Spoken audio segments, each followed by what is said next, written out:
Hello friends, once again it's Ty, your official, artificial host with the most. Today I bring you a moderate proposal, the life, death, and long-shot resurrection of the political middle. Alright, let's talk about the American political middle. You know, that lost relic from a bygone era, like a functioning payphone or a politician who reads the bills they vote on. Apparently, this moderate majority exists. I know, I was shocked too. You turn on the news, you scroll through your phone, and you'd think the country is populated exclusively by people who get into screaming matches about pronouns at Thanksgiving, and people who think the solution to every problem is a tax cut and a bald eagle. But no, these researchers, bless their data-driven hearts, insist there's this huge silent blob of people in the middle who just want things to be, fine. And get this, these purple voters are the people who actually decide elections. It's true. Think back. Remember JFK? He got elected by basically convincing a whole lot of Protestants that having a Catholic president wouldn't mean the Pope was suddenly in charge of the nuclear codes. He neutralized the crazy by appealing to a higher value, not being weird about religion.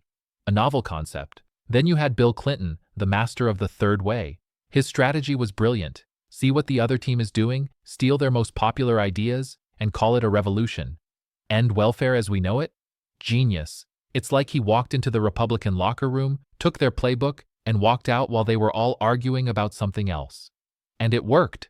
Moderates ate it up. So if the middle is so powerful, why does our political system feel like a cage match between two people who have been locked in a small room with only cable news for a decade? Well, it's because we've built a system that's perfectly designed to ignore them. First, you have the primaries. This is where each party picks its champion. It's not about who's best for the country. It's about who's the purest of the pure for the party faithful. We tried open primaries to let the moderates in, but it turns out most normal people can't tell the difference between ideologically rigid and completely unhinged when they're both wearing the same party hat. Then, we have gerrymandering. This is where politicians, with the artistic flair of a drunk toddler, draw district maps to pick their own voters. They create these safe seats, where the only thing an incumbent fears is a primary challenge from someone even more extreme. Compromise isn't just discouraged, it's political suicide. And who fuels this fire? The money, of course. We passed all these campaign finance laws to get big money out of politics, and it worked. It got the money away from the big parties, the organizations that actually want to win general elections by appealing to broad coalitions, and rerouted it to ideological billionaires and single-issue groups who care more about purity than victory. The donor class is clustered at the polls, while the rest of us are huddled in the middle, wondering why both options sound terrifying. So, what's the grand plan to fix it?